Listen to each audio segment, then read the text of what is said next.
ljudi, danas ćemo snimati GTA San Andreas specijal za moj kanal. Bukvalno, vi se pitate gdje se mi nalazimo.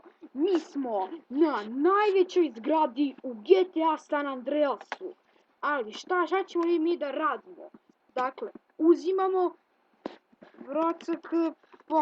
uzimamo ovako nešto i imat ćemo padobran. Dakle, ovako skačit ćemo s najviše zgrade. Dakle, sa autom i na kraju da vidimo da li ćemo preživjeti. Opa! Aktiviranje padobrana.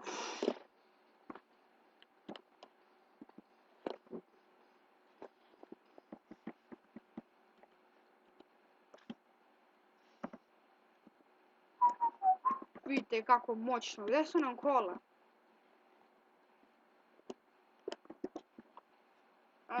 Moram nekako sletati. Evo ih kola. Bukvalno su živa. Ne. Da li to?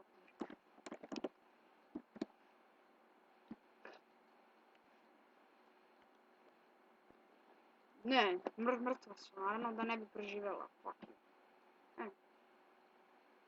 Nestalo su.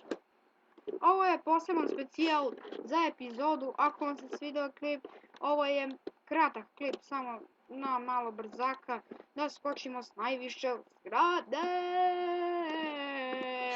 Evo ti balas, mislim baka, bum. Izađi iz kola. I sada samo uzmemo ovo i prebijemo babu. Dođi vamo bre. Ti se kaže nešto bre. Znaš ti gdje policijac bre, bom bre. Stani dole, moraš.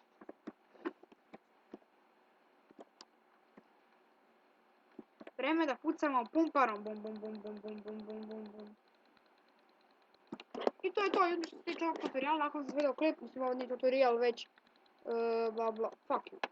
Ovo je tutorial već specijal. Ako vam se svidio klip, bacite like, share, komentar i subscribe i vidimo u sljedećoj epizodi specijala za YouTube. Bye!